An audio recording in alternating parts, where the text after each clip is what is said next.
What is the most prestigious music school? Keep watching to find out. If we haven't met, hi, I'm Megan. I'm a violinist and teacher, currently based in New Jersey. I've been playing the violin for over 20 years. I have both my bachelor's and master's degrees in violin performance, and I'm a Suzuki trained teacher. Before we get into the video today, please make sure that you're subscribed to the channel. It really helps me a lot. I would really appreciate it. And if you're learning for a self-paced, comprehensive learning plan, check out Learn Violin Online, which is always linked in the description. What is the most prestigious music school? First, I can only speak to my experience living here in the US. I really have very limited knowledge of schools outside of the US, so this video will be only based on US schools. Second, again, I can only speak from my personal experience. These are my opinions, and if you don't agree with them, that's totally fine. Finally, if you do not attend one of these schools, that does not mean you can't become a great violinist. At the end of the day, nobody really cares where you went to school as long as you can play well. There are amazing teachers out there everywhere. And the flip side of that is also true. If you went to one of these schools, maybe you had a bad experience. That's also possible. So the way I'm going to group the schools today are in tiers. So tier 1 is 3 schools that I think are the absolute best here in the US. Tier 2 are amazing schools, still great. Tier 3, still great schools, but maybe with lesser prestige. And tier 4, probably just unknown schools.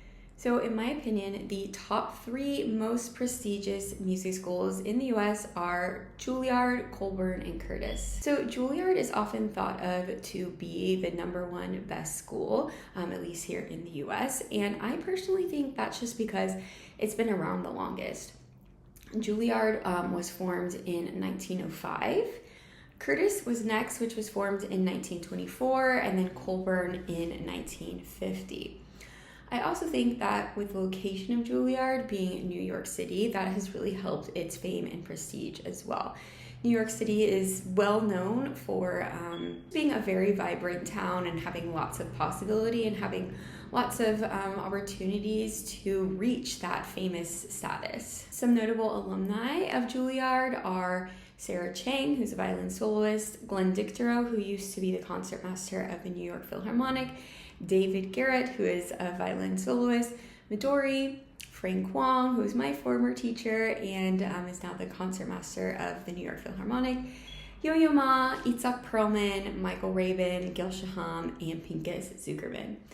Not meant to be an exhaustive list, just some examples. Juilliard probably also has the highest number of notable alumni, which adds to its prestige. Next up is Curtis. Curtis is in Philadelphia, and like I said, it was formed in 1924. I actually recently was able to visit Curtis for the very first time, which was such a cool experience. It was actually pretty small, especially compared to Juilliard. I've never been to Colburn, so I can't speak to that. I know it probably has multiple buildings, but at least the building we went in was only I think 3 stories. And the first story was kind of just like the lobby area and a big rehearsal room for an orchestra.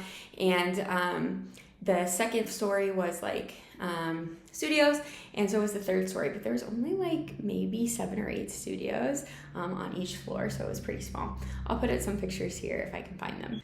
One of my most favorite notable alumni from Curtis is Hilary Hahn, but some others are Nathan Cole, Bernstein, Timothy and Nikki Choi, Lynn Harrell, and Lang Lang. Colburn is in LA, and it is the baby of the group, being founded in 1950. Some famous alumni from Colburn are Robert Chen, who is the current concertmaster of the Chicago Symphony, Layla Josephowitz, and Anna Kiko Myers. Now, personally, I think that Colburn and Curtis have a slight edge over Juilliard in one major way, and that is that they are free. So you do not pay anything to attend Colburn or Curtis, which is really important, I think, when deciding on a school.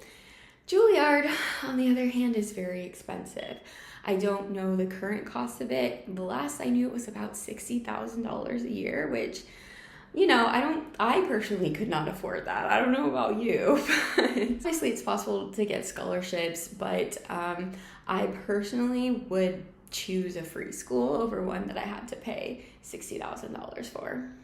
I think the location of Curtis and Colburn are also great. Curtis, like I said, is in Philadelphia, which is actually not too far from New York. So you're still on the East Coast, you still have access to a great music scene. And Colburn is in LA, which if you're not going to be in New York, you might as well be in LA, right? That's also another hub for artists and just a great place to be overall. So I would say those are the top 3 music schools here in the US. In Tier 2, we have some dedicated music conservatories that have long histories and have had some great notable alumni.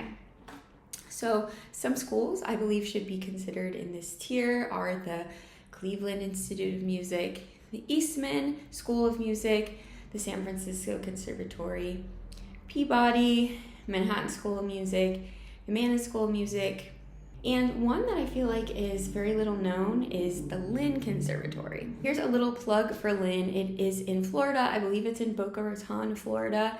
And again, it is free. All of the other schools that I mentioned here so far in Tier 2 are paid. You have to pay to go to them, like most schools, right? But Lynn is free, has really great faculty, has a very small program. And if you feel like Juilliard and Curtis and Colburn are slightly out of reach, definitely go for Lynn. Highly recommend it. There's also a couple of big universities that have very prestigious and well-known music programs that I believe should be included in this tier. And those are Yale, Rice, Northwestern, and Oberlin. In Tier 3, we have some universities that have very good music programs. I personally would put the schools that I went to in Tier 3. So that would be the University of Texas at Austin and DePaul University.